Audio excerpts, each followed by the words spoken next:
Eric, what are you freaking out about over there? What do you got? Let's go to Tim Horn, or Chris Horn. Oh, let's go to Chris Horn. All right, Chris, how are you?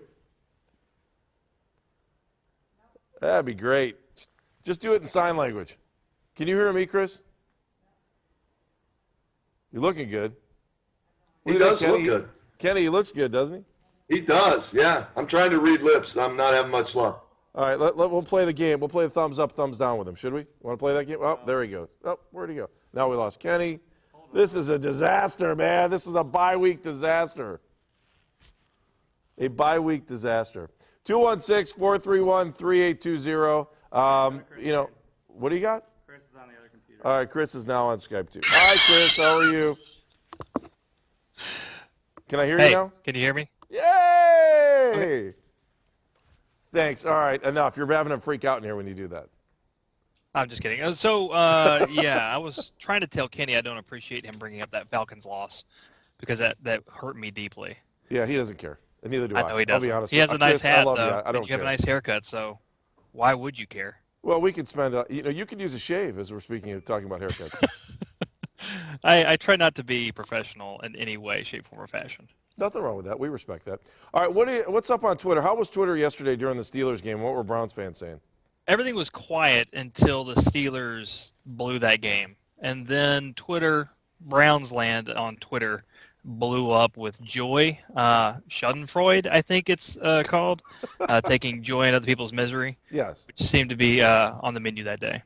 And has continued well into this morning. I don't know if Eric's got those tweets I sent him, but yeah, I mean, even like 5 minutes ago, people were like, yay, I hate the Steelers. All right, let's take a look at some of those tweets that came up yesterday during the Steelers game as they lost. There you go. Oh, that's one way to look at it. Oh, here we go. Dan said, feeling sorry for all Steeler fans today. Just kidding. Go Browns. That's not even toxic. No. Let's say, but you Midwesterners are so nice. I couldn't find any real mean ones. What are you? Midwesterner? I'm from the You're a South, Southerner? man. You gonna call yourself a Southerner? Yeah, I'm polite, which is another way to say I'm mean, but I sound nice when I do it. All right, let's read some more of these tweets. What was the other tweet I just saw up there? There were no other tweets. All right, here we go. No, Lucas said, Steelers lost, Browns didn't lose. Happy Sunday. Again, Browns fans taking solace. Jeremy Guy, that guy Jeremy. Nothing better than a Browns bye week than seeing the Steelers lose. Should we be taking joy in the fact that the Steelers lost yesterday? Should you Yes. not want to be just like excited about the fact the Browns are coming back next week? As a Steelers fan, you got to love seeing the Steelers lose. As a Browns fan, I would think that was supposed to say. Yeah. What else? What's going on social media today? Anything good? No, I mean, nothing much. It's foggy outside. There's some of that. Some weird overnight stories. There's a guy in Willoughby who was kicked out of a bar and then arrested for peeing on customers. Has What? nothing to do with the Browns, but that happened. Some guy gets kicked out of a bar, and the next thing you know, Yeah, basically, and I think it was actually inside the bar. The report You're from the kidding Willoughby me. Police Department placed him inside the bar. yeah, I think. And said customers. There were multiple customers having this happen to them. So Wow, was he upset Yeah. about the fact the Steelers lost? Is that what it was? he may all have about? been pissed, you could say.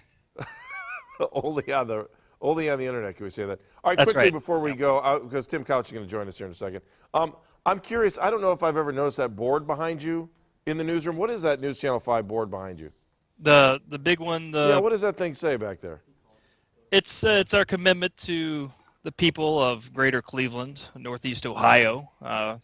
Lays out exactly how we are on their side. I don't think any of those things apply to this show in particular. Good. I didn't want to make sure they don't. Yeah, no. They're saving you money, protecting your family, solving your problems, giving you a voice, and making a difference in connecting with you in the community. We don't do any of those things on Dog on the Run. Okay, Dogs on the good. Run. Now, in the morning meetings, because I'm not here in the morning, does the leader stand up in front of that and make everybody recite that? Like the Yes, Pledge it's of kind of like the Allegiance? Pledge of Allegiance, but it's more of a salute. Okay. Yeah. I'm pretty sure Dave doesn't watch this, right? I don't care. It doesn't matter. Yeah, okay, Spastic good. Dave, it doesn't matter. But he's a character anyways. All right. Thank you for your time. You got a question you're putting out on Twitter this morning to make sure that people are watching? Yes. Well, we've been pushing it all day, and it's hashtag Dogs on the Run. I also just out of curiosity was wondering, how fans felt about the drafting Johnny Manziel when you've got these other 3 top-ranked rookie quarterbacks already playing and throwing touchdowns and some winning games. All right, that's a good question. We'll bring that up. Are you getting antsy about Johnny Manziel? That's my question. I'm not, because Brian Hoyer's playing so well.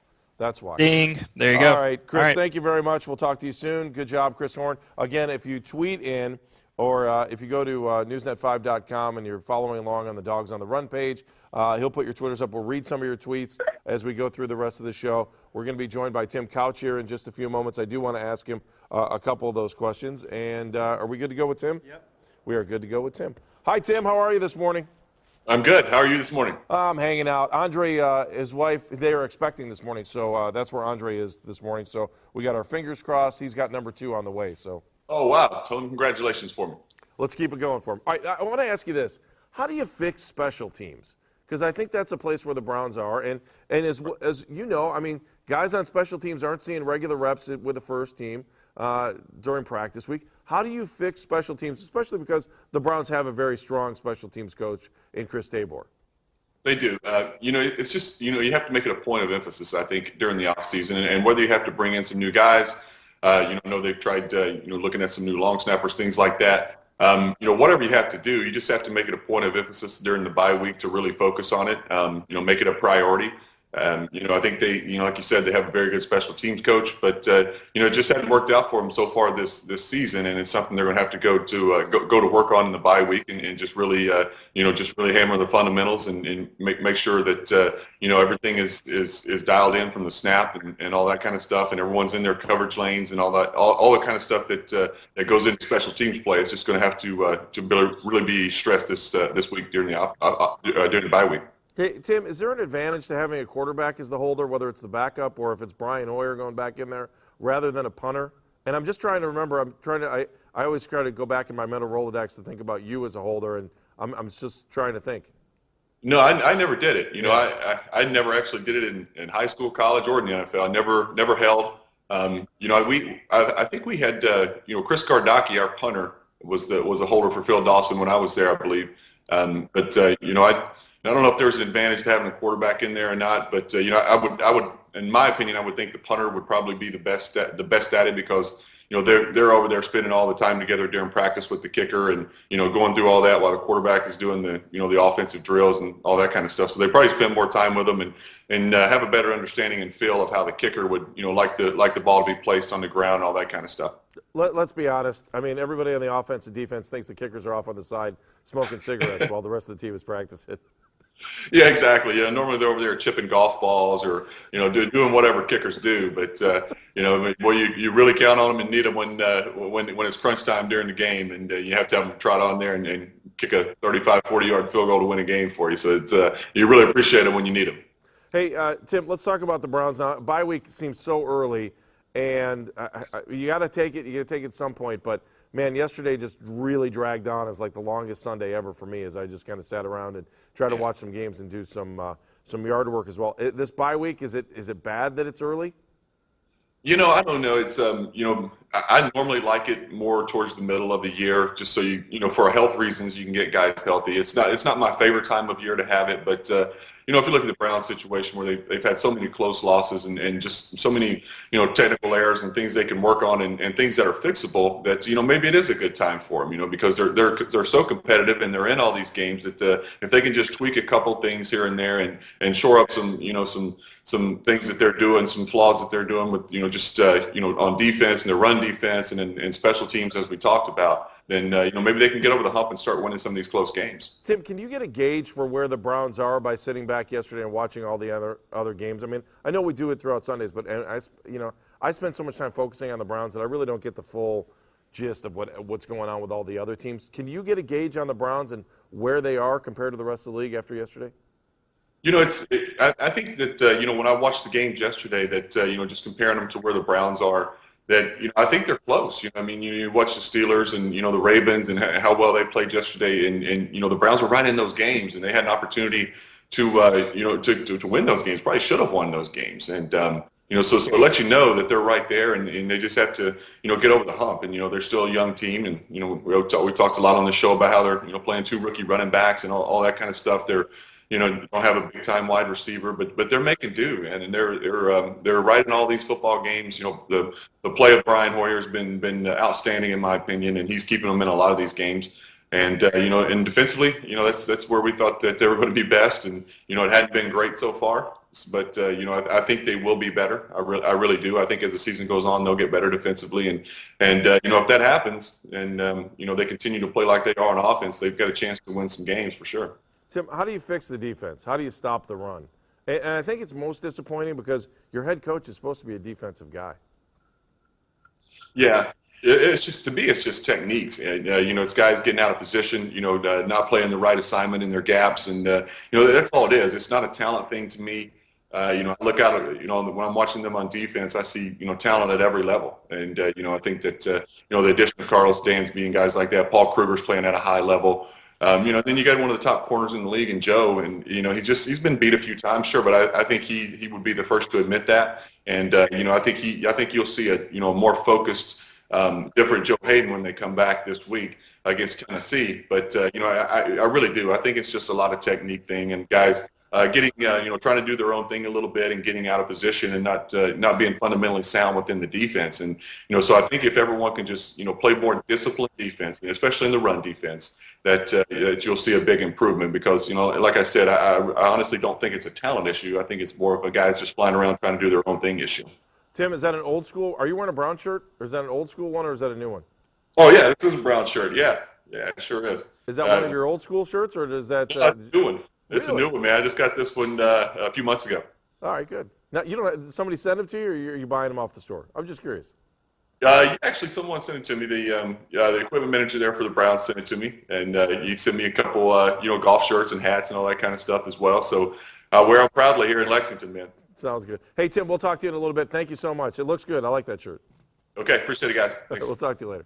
All right, Tim Couch, former Browns quarterback, who joins us every Monday here on Dogs on the Run, always has great analysis. Right, Eric, the referee? Always has great analysis of what's going on with the Browns, where they're at. It's been a fresh perspective for us this year, and he has been outstanding as well. So your chance to chime in. How do you think the Browns are going to fare now? You've had a chance to go out and really sink your teeth into the rest of the NFL after watching them yesterday. How will the Browns fare? I can look at the schedule and I can go, Titans, win. I said this when the Browns lost to the Steelers earlier in the year. I said, you know what, I can't wait until October 12th when the Steelers come here, especially after yesterday. What a confidence buster that was for Pittsburgh at home. You had a pretty good game going offensively. Then to stall out at the end of the game and then watch Mike Glennon. Oh, man. Lovie Smith gets the win yesterday. As he really played it the way they needed to yesterday as Tampa Bay beat the Steelers yesterday. Then you got the Jags. I mean, it's hard not to look at the schedule and not lick your chops, You look at this thing and you're going, well, Titans, win. Steelers, win. Jags, win. Raiders, Bucks. Man, it looks very winnable for the Browns as they go through the next couple of weeks, especially having a week off. You got to play the game, though. That's why they play the game. I mean, like I said, the Steelers. Did you just come up with that? No. Did you invent that line? Yes, I did. Yeah, well done. I mean, you look at Tampa Bay, the Steelers playing Tampa Bay last Sunday. They thought, like us, that these next few games was an easy win, but they lost. So, I mean, got to take it. You're at home against Tampa. Yeah. You don't deserve. You need to beat Tampa at home. I mean, Steelers, look at them yesterday. How did that happen? How did that happen?